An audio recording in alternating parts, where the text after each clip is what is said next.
"You don't belong here, Catherine. Your mother wouldn't have wanted you at her funeral." That was the first thing my father said to me in 15 years. No greeting, no pause, just a sentence that felt like a slap across the face delivered in the quiet morning light outside the brick chapel where they were holding her memorial. I stood frozen on the sidewalk, still in my class of uniform, the heels of my Oxfords rooted to the concrete. My hand clutched the small black clutch that held her old rosary, the one she used to keep on the kitchen windowsill when I was little. I'd carried it with me for 3 tours. I hadn't even made it to the church steps when he intercepted me. Still broad-shouldered, still that same hard-set jawline he always turned on me when I said anything he didn't agree with. Only now his temples were white, and his posture leaned heavier to the left than I remembered. But his voice hadn't changed.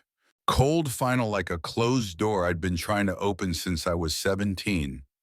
He didn't even look at my uniform, didn't ask when I flew in, didn't ask how I was holding up. He didn't even ask if I'd seen Mom before she passed. The answer to that last one was no. The last time I saw my mother was the day I left for basic. She'd cried so hard she couldn't speak. I hugged her tight in the driveway, promised I'd write, told her I'd make her proud. She never told me not to go. She never told me I wasn't welcome, but my father did. That same day, he said I was throwing my life away, that no man would ever marry a woman in uniform, that I was disgracing the family. I still remember his exact words. "You'll come crawling back. Don't expect this door to be open when you do." He meant it. From that moment on, I wasn't invited home for the holidays. I wasn't told when my brother got married. I didn't even know Mom had gotten sick until it was too late. And now here I was 15 years later, back in this town, back on the street, back at this church I hadn't stepped foot in since high school, just to be told again that I didn't belong. But this time, something inside me didn't flinch. I stood tall. I squared my shoulders, and for the first time in years, I didn't apologize for existing. I looked him straight in the eye and said, "I came to honor Mom, whether you like it or not." He didn't respond. He just stepped aside and muttered, "Do what you want, but don't expect anyone in there to pretend you're still part of this family." And with that, he turned his back on me again. But what neither of us knew was who else would be walking through that door behind me. The chapel doors creaked softly as I pushed them open.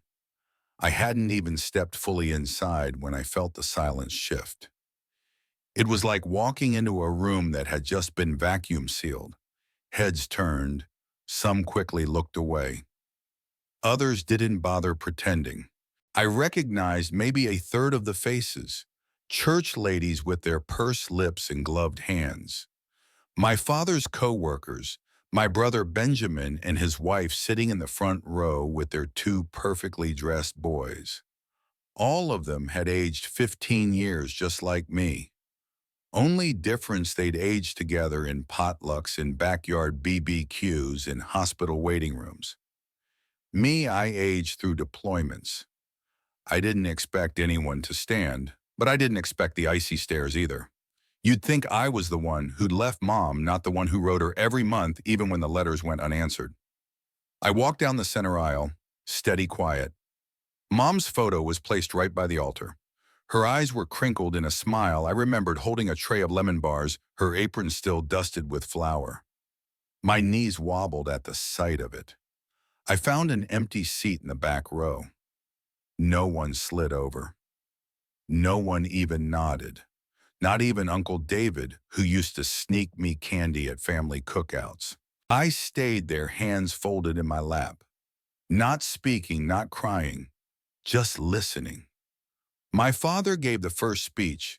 He started with her devotion to the community, her garden club, her homemade jam, her loyalty to the church. Then he shifted to the family legacy, the Campbells, as he always said, builders of things that last. He talked about my brother Benjamin's construction company, about the grandkids. He never said my name. It wasn't omission. It was a razor. He closed his speech with a quiver in his voice. Eleanor believed in tradition and strength through unity. She knew what mattered, and with that he stepped down. I could feel my lungs pushing against my ribs like my own body didn't want me in this room. I thought about standing saying something, but before I could even decide, the next speaker was already walking up. A woman I didn't know from the church choir. She said Mom made her feel seen, that Eleanor Campbell never judged anyone. I stared at the altar, blinking hard. I remembered how Mom always knew when I was scared, even when I pretended not to be. How she mailed me hand lotion during winter training, saying just because you're tough doesn't mean your skin has to be. How she watched CNN every night while I was deployed just to stay close to where you are, baby. But none of that was spoken here. None of that was a part of the version they chose to remember. They buried her before the service even began. Not her body, her truth. And as I sat there trying to stay composed, something in my chest cracked. Not loud, not dramatic, but quiet like a thin fracture in glass that would spread no matter how still you try to stay. And I realized I hadn't just lost my mother. I'd lost the only person who ever tried to stitch me back into this family. And now they were letting the thread rot. After the service, I didn't rush to the front. I stood back, letting the crowd peel away in waves. Hugs, whispers, pats on shoulders. No one turned to me. I might as well have been the janitor. When the chapel emptied enough for me to approach the casket, I stepped forward. There was a bouquet of peonies on top, her favorite, tied with a lace ribbon I knew came from our old kitchen curtains. The curtains we made together one summer when I was 12. She'd let me use a sewing machine even when Dad said I jammed the needle. I rested my hand on the wood lightly, just enough to feel that it was real. Just enough to accept that the last time I heard her voice through a shaky voicemail while I was stationed in Colorado really was the last. Hey, baby, I know we haven't talked much, but I'm proud of you. That was it. I whispered back now, barely moving my lips. I came, Mom. You knew I would. Then I turned, and there he was, my father, standing near the side exit with a tight jaw and eyes sharp as stone. Next to him was my brother Benjamin, who couldn't even meet my gaze. I walked up anyway. Dad, I said quietly. He didn't respond, just stepped slightly sideways as if to block my path further. I came to say goodbye. His voice was low but cold. I told you this wasn't your place. My spine straightened on instinct. She was my mother. He didn't flinch. She was your mother when you were around. You chose something else. Benjamin finally looked up, then muttering, Maybe this isn't the time, Catherine. I looked at him. This man I used to play flashlight tag with. You think I wanted to miss 15 years of birthdays, of holidays? I wasn't on vacation, Ben? Dad scoffed. You left. You stayed gone. You made your choice. There it was, the sentence that tried to erase everything else. He didn't care that I served 3 tours, that I made it to lieutenant colonel at 32, that I carried trauma on my back like it was standard gear. All he saw was that I didn't come home for Thanksgiving. I studied his face. That same stern expression I remembered from high school when I told him I didn't want to be an engineer like Benjamin. When I said I got accepted into ROTC, when I cut my hair, packed my bag, and left that house without looking back. He hadn't changed, just grayer, more sunken, but the bitterness still intact. I didn't come here for you. I said, my voice low but firm. I came for her. I turned to go, but he stopped me again, this time with words that struck deep. Just don't cause a scene. You're not on base now. And that's when I realized he never once asked what I did in the Army. He never cared that I made rank, never asked what I'd seen, what I'd survived. To him, I was still just a daughter who disobeyed. And in that moment, the grief shifted. It morphed into something else. Not rage, not even disappointment. It became clarity. I looked him in the eye squarely. I'm not here to cause a scene, but I won't shrink for your comfort. He blinked. I walked past him without another word leaving him, with silence that, for the first time didn't belong to him. The reception was held at the old community hall down the street, same place where they threw my 6th birthday party, and later my high school graduation send-off, though no one had known I'd enlisted 2 weeks earlier. I walked in quietly, familiar faces, turned, some tilted their heads. Others whispered. A few nodded politely like I was a coworker crashing awake, not a daughter bearing her mother. No one offered me a seat. I found one near the back, a folding chair half bent next to a dusty window. I sat alone. The slideshow played up front. Photos of mom with dad, mom with Benjamin, even some with Benjamin's kids. None with me. A hollow smile tugged at my lips. Not a single picture. Not from my basic training graduation when she'd flown out alone just to see me march. Not from the few weekends I got leave when we'd secretly meet at a motel cafe between counties so Dad wouldn't find out. She'd cut them. I knew she had, but they weren't here. Probably thrown out with the rest of what she left behind. And yet I didn't feel forgotten. I felt erased. At the buffet line, I reached for a plate just as a woman I vaguely remembered from church stepped in. "Oh, Catherine, I didn't recognize you. It's been what, decades?" I nodded. She smiled nervously. "So still doing the Army thing?" "The Army thing," I repeated. "Yeah, we heard you were abroad. Your father doesn't say much, but you know how he is always proud, just doesn't show it." I stared at her for a long second. "Actually," I said softly, "he told me not to come today." Her eyes widened, then flicked behind me. I turned. Dad was standing at the far end of the room, deep in conversation with a man I didn't recognize. Polished suit, confident stance, didn't look like he belonged in our little town. The man glanced my way and then he started walking toward me. Dad tried to stop him, said something under his breath, but the man kept coming. When he reached me, he extended his hand. "Lieutenant Colonel Campbell." I blinked. "Yes." He smiled. "I'm Marcus Riley, Director of Engineering at Pinnacle Defense Solutions. I work with your father." That's when I realized it. That man was my father's boss. Marcus glanced over his shoulder at Dad, then looked back at me. "He's mentioned you, you know." "Not much, but enough for me to be curious. Didn't expect to see you today." "I thought you were deployed." "I was. I just got back." He nodded. "Well, it's good you came." And then louder enough for the room to hush. "We could use someone like you on the Apollo project. Always room for someone who understands both logistics and command structure."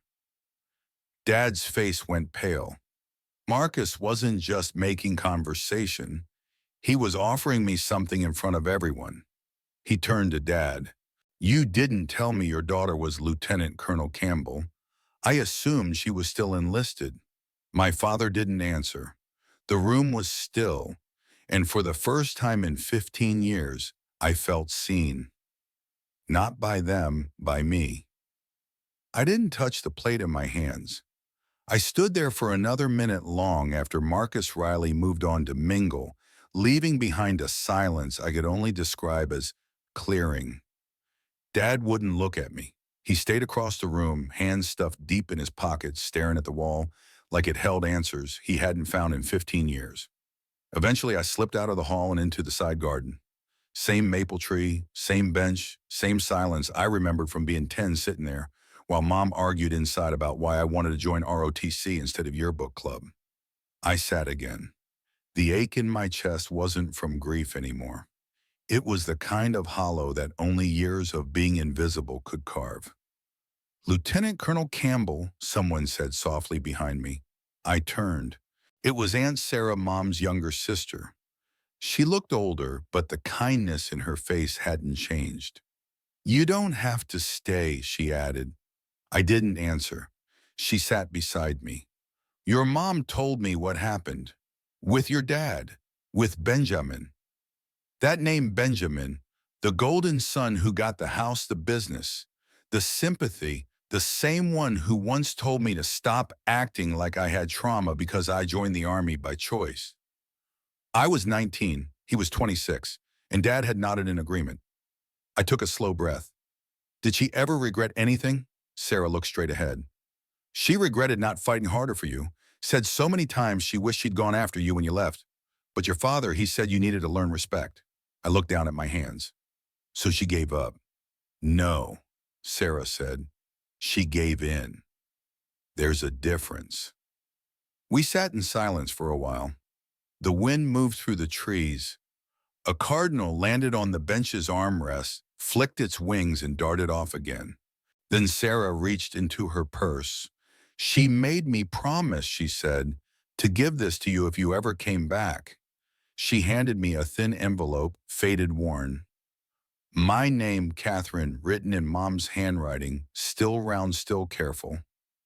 I hesitated, then opened it. Inside was a letter 3 pages front and back. I read the first few lines. If you're reading this, it means I didn't get to hold your hand when you came home. And I'm sorry for all the years I let silence answer when I should have been the one to speak first. I folded it carefully. I couldn't read the rest. Not yet. Sarah didn't pressure me. She just patted my hand and stood up. Take your time, honey. And for once, no one asked me to explain my uniform. No one asked why I came. For the first time since I'd stepped off that plane, someone had given me something real, a reason, a truth, a memory I could keep. And I held it close. I found Dad standing in the corner of the reception hall near the exit, nursing a cup of coffee. He clearly wasn't drinking. His back was stiff, his shoulders squared like a man waiting for a punishment that never came. He saw me coming and immediately looked past me. I didn't stop walking until I stood right in front of him. Did you know she wrote me? He blinked. What? Mom, she wrote me a letter. She gave it to Aunt Sarah to pass on, just in case. He stared at me tight-lipped. I read the first page. I said she apologized not just for the years of silence, but for letting you decide who got to matter in this family. Catherine, he said low, this isn't the time. Of course it's not, I cut in, because you spent your whole life picking times that never come. There was never a good time to talk, never a right time to visit, never a day you'd say I was worth sitting at the table again. He didn't answer, so I leaned in quieter. But it was the right time to tell me not to come to her funeral. His face flushed. I never said. You said it in your silence. You said it when you gave Benjamin the eulogy slot and not once asked if I wanted to speak. He shifted, but I didn't back off. You know what hurts the most, I asked. Not the years, not even her dying without us speaking again. What hurts is knowing you still thought you had the right to manage my grief. He clenched his jaw. You left, he muttered. You chose the army over your family. No, I said steady. I chose the army because I needed structure. Because every time I tried to be part of this family, I got shoved aside so your golden son could have the spotlight. I left because I couldn't survive in a house where love came with conditions. He looked like he wanted to argue. But then Marcus Riley reappeared. He walked up to us slowly, and I noticed Dad's body language shift. Defensive, smaller. Everything all right here? Marcus asked lightly, though his eyes were sharp. Dad forced a thin smile. Yes, sir, just talking with my daughter. Marcus looked at me.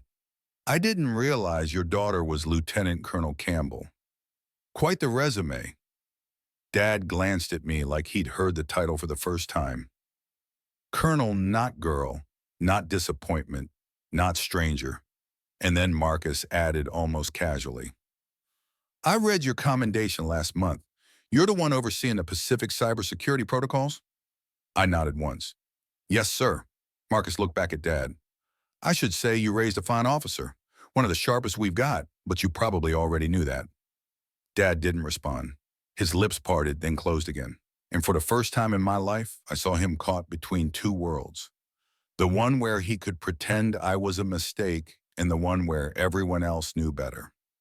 Marcus gave my shoulder a light squeeze. If you ever want to talk about joint initiatives, my door's open. Then he walked away.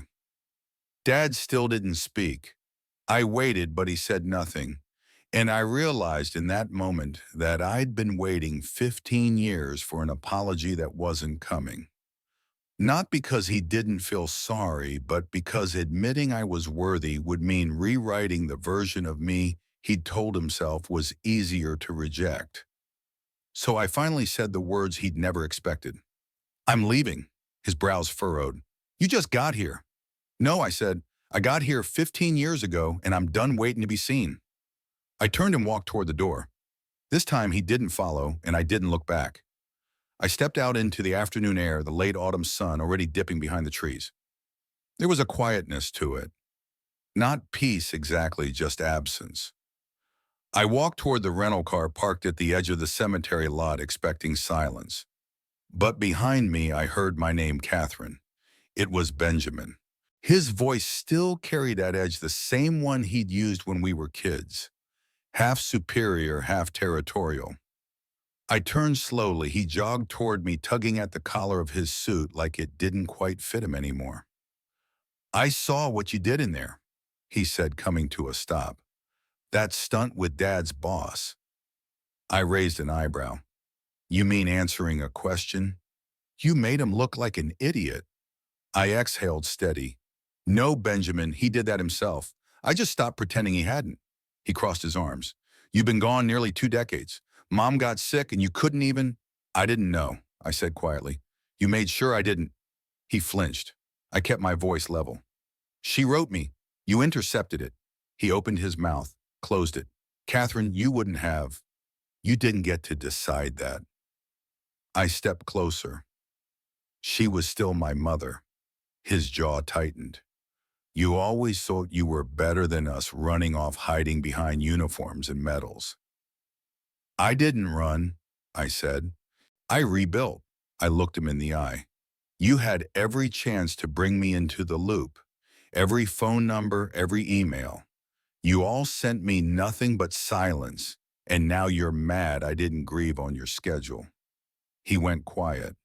Then with forced calm, he said, you don't get to rewrite history just because some general likes you. I almost laughed. That's rich coming from you. I stepped back. You know, I always thought one day maybe you'd grow out of whatever Dad infected you with, but now I see you like being the chosen one too much. He shifted uncomfortable. You're not a victim, Benjamin. You're an accomplice. That finally hit. He looked like he wanted to shout, maybe cry, but instead he said, she forgave you. Do you know? In the end, I nodded slowly. I forgave her too. I just never said it out loud. Then I looked toward the hill, towards where her name was already etched into the stone. She deserved better from both of us. For once, he didn't argue. He just stood there, deflated older. I turned back to the car, and for the second time that day, I walked away. But this time, I carried something heavier than silence. A beginning. I got back to Fort Evans just after midnight. The base always looked different at night, quieter, like the steel softened when no one was looking. But something in me stayed sharp. I hadn't unpacked. Just tossed the funeral program on the counter still folded. Mom's name stared up at me. Eleanor Campbell. It hit harder than I expected. I thought I was fine, composed, controlled. But as I sat there staring at her name, I realized I hadn't actually breathed since the service. Not really. The next morning, I showed up early for briefing. Major Evans noticed. You're back already? He asked, flipping through reports. I nodded. Didn't take long. He looked up. How was it? I didn't answer. He studied me for a moment. You want to talk about it, Lieutenant Colonel? I shook my head. You sure, he said. You're running on fumes. You haven't blinked since you walked in. I gave a tight smile. I'm good. He leaned back. Look, I get it. Command doesn't come with space for grieving. But that doesn't mean grief won't show up anyway. That stopped me. He wasn't wrong.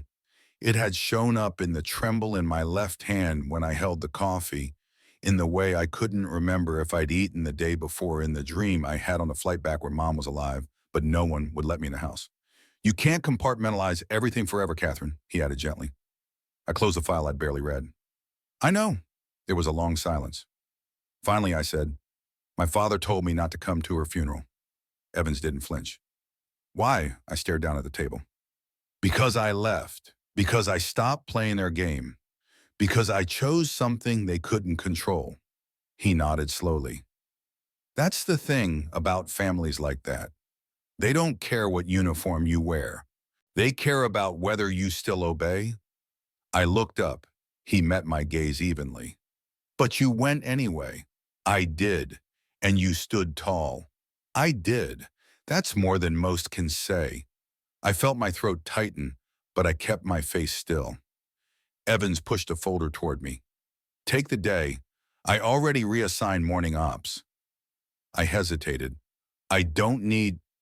You do, he said firmly. Go home. Grieve or don't, but don't pretend. I took the file, stared at it. Then slowly I nodded. As I walked out of the room, I didn't feel lighter, just slightly more real. It was the first time someone had looked at me, not as Lieutenant Colonel Campbell, not as a disappointment, not as a liability, just as a daughter who lost her mother. That night I couldn't sleep. I kept thinking about Mom's eyes during my last video call with her. How tired they looked, how quiet she had gone near the end. There was something I kept circling back to, but never let myself fully land on. I got up, poured myself a glass of water I wouldn't drink, then walked to the file box I kept on the bottom shelf of my bedroom closet. It was metal heavy, labeled private, in my own handwriting from 10 years ago. I hadn't opened it in a long time. The first layer held accommodations, deployment photos, old letters from my first stationing overseas stuff I'd meant to archive properly, but never had time for. Then I saw it, an envelope tucked beneath a leather-bound planner, cream-colored handwritten. The flap still sealed, to Catherine, for when you're ready, Mom. My chest tightened. I didn't remember when she'd given it to me. Maybe she didn't. Maybe she sent it through Aunt Emily that last Christmas, the one I didn't come home for. I sat down on the floor and stared at it. Then I opened it. Her handwriting was neat, slanted, familiar. I read it slowly.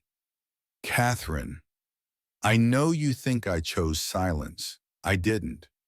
I chose what wouldn't get you hurt. Your father never forgave me for backing your enlistment. He said you'd leave and never come back. I told him that's exactly why I had to let you go. I couldn't protect you from his bitterness, but I could protect you from his grip. I watched you walk into your own life, and I have never, not for a second, been anything but proud. If one day you come home and I'm no longer there, I need you to know you were never the one who left. He was. I love you, Mom. By the end, my hands were trembling. I had waited 15 years for her to say that. And now it came. Too late to answer, too late to call, but somehow right on time for my heart. I folded the letter back with care, not reverence, but clarity. I had spent half my life wondering if I was wrong for leaving. Now I knew she saw me, even when she couldn't say it out loud, even when he filled the silence with his own narrative. That truth didn't erase the pain, but it cut through the lie. And for the first time since the funeral, I slept. 2 days after I read Mom's letter, I requested emergency leave. I didn't tell anyone why, not my CO, not even Lena, my aide, just that I needed 3 days back in Austin and I'd handle travel personally. I landed on a Sunday evening. The air smelled like pine and memory. The house I grew up in looked exactly the same from the outside, except the porch swing was gone, and Mom's rose bushes were dead. I stood at the gate for a long moment, unsure if I'd knock. Then I remembered Dad had made it clear. I wasn't welcome, so I didn't knock. I walked around the back, slipped in through the garage. The key code hadn't changed in 15 years. The hallway lights were off. The dining room looked like no one had touched it in weeks. Mail stacked in a corner. A crusted casserole dish on the counter. It smelled like grief and cheap cologne. I stood there listening for footsteps. None. Only then did I move toward the study. Dad's office, his kingdom. The door creaked the way I remembered. The same creaky floorboard under the second step in. His desk was cluttered but not locked. In the top drawer, third file back, I found it. A sealed brown envelope, legal stationery, last will and testament. Eleanor Campbell. The seal was unbroken. The air left my lungs. He hadn't opened it. Not even after the funeral, which meant what? That he never submitted it to probate. That everything Mom had written was still unread, untouched. That letter had a date 7 months before she passed. I turned the envelope over and saw her handwriting again. To be read by Catherine Campbell, only. I froze. Only me. I took a deep breath, steeled my hand, slipped it inside my coat pocket, and left the house the way I came. No confrontation, not yet. This time I had more than emotion. I had paper, and it was going to speak louder than his version of history ever had. The will was dated, signed, notarized, everything in order. Mom had left me the house, not my father, not jointly sole ownership. She also left a letter to the court explaining why. The words were steady, measured, but they bled truth. My husband William has made it clear over the years that he no longer sees value in our daughter Catherine. I want her to know in writing that I always did. I sat in the courthouse parking lot for 20 minutes before I walked in. The probate clerk raised an eyebrow when I handed her the sealed envelope. "I was told this was never filed," I said evenly. "But it's valid." She took it carefully, glancing at the date and signatures. "It is," she said. "I'll notify the family attorney." Family. That word had always felt heavy. I wasn't sure I belonged under it anymore. Still, I did everything by the book. I sent a formal letter to Dad's attorney informing him I'd submitted Eleanor Campbell's final will to probate. No drama, no threats, just paper and silence. It took less than 48 hours for the storm to hit. My phone rang at 6:12 a.m. I was already on base. "Catherine," he barked. "What the hell do you think you're doing?" It was the first time Dad had called me in 15 years. No hello, no acknowledgement of the funeral, just anger. I kept my voice calm. "I'm following Mom's wishes." "You didn't open her will, William." "I did. You broke into my house." "It's not your house anymore," I interrupted, "and I use the same code that's been there since I was 13. If you never changed it, that's not my fault." He went quiet. Then cold and low, he said, "You think anyone's going to believe your version of her wishes?" I paused, then smiled. "I don't need anyone to believe me. I have her words signed, notarized, and soon recorded with the county." I hung up first. My hands shook, not from fear, but from the weight of 15 years finally shifting. 2 weeks later, I received an invitation. It was printed on ivory cardstock with gold foil edging, celebrating 40 years of distinguished service. William Campbell, Director of Field Operations, Global Logistics. I stared at the envelope like it had personally insulted me. Not only had my father told me I wasn't welcome at my mother's funeral, now he expected me to watch him be celebrated. At the bottom in small print was the RSVP contact, Caroline Davis, Executive Assistant to CEO Global Logistics. I didn't recognize the name, but I recognized the return address, the regional HQ. I took a breath. Then I did something I hadn't done in over a decade. I sent in a formal RSVP. Yes, +1. I didn't tell anyone who I was bringing, just that I'd be attending. The gala was held at a private event center downtown. Floor-to-ceiling windows, live string quartet waiters gliding by with champagne flutes and crab cakes. I wore my full-dress uniform, medals, polished shoes, military posture. As I walked in, heads turned, but not because they knew me, because I didn't look like someone you could ignore, and I wasn't planning to be. I spotted my father near the stage charcoal suit, that same stiff posture he always used when trying to impress. He was laughing with 2 men in tailored blazers when I walked past. He didn't see me, but his boss did. James Harrison, CEO, late 50s, tall, sharp, with a politician's smile. He blinked when he saw my name tag, then stood up. Lieutenant Colonel Campbell. The room shifted. My father turned around, and the color drained from his face. Harrison offered his hand, then waved to the crowd. Everyone, I want to introduce you to Lieutenant Colonel Catherine Campbell, U.S. Army Corps of Engineers, 22 years of service. And if I may, daughter of the Knight's honoree. A few scattered claps, then more than silence. William tried to recover. He gave a forced chuckle. Well, we didn't know you were coming, Catherine. I met his eyes, steady, controlled. I was invited.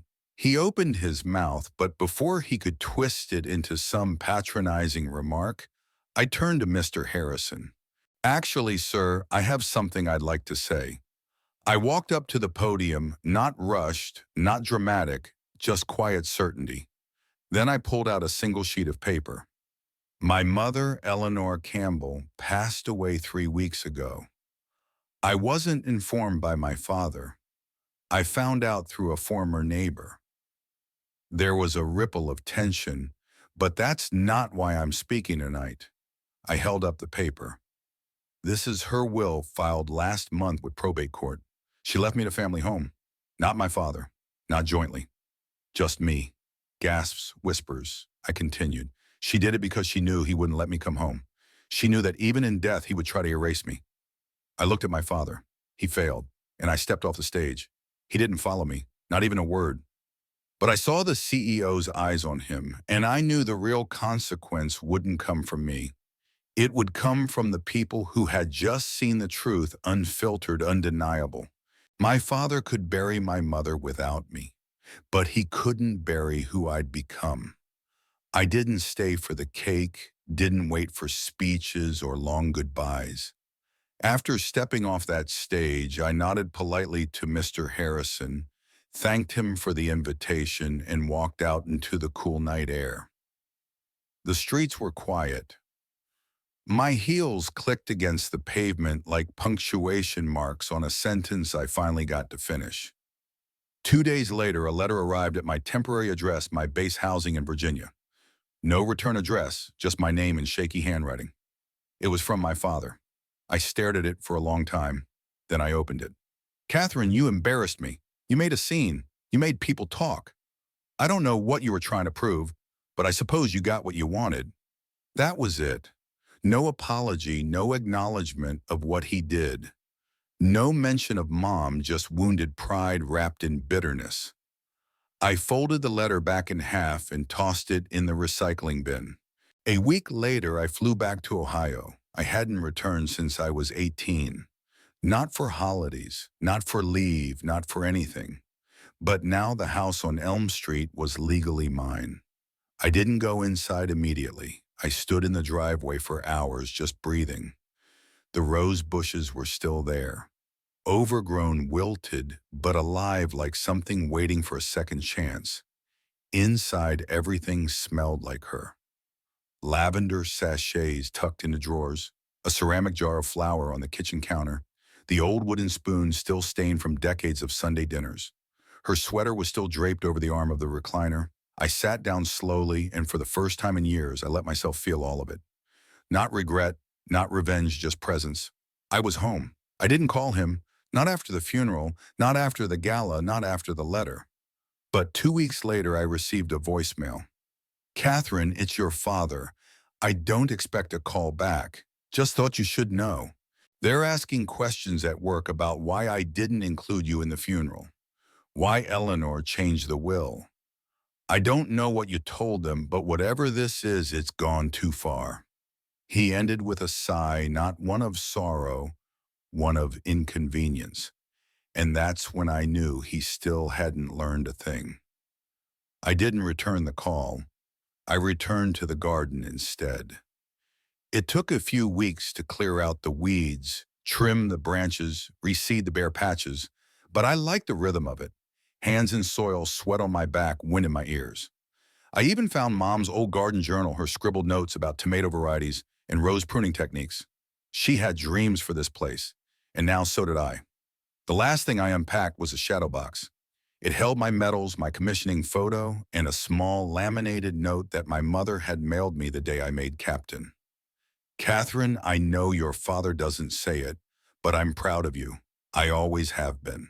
Love, Mom. I placed it on the mantel above the fireplace, not to make a statement, not to invite anyone's validation, but because it belonged here in her home. In my home, sometimes people ask if I'll ever reconcile with him. I don't know, but I know this. I'm not waiting for it. I spent 15 years trying to earn a place I already deserved. I don't need his permission anymore. I am Catherine Campbell, Lieutenant Colonel daughter, and finally free.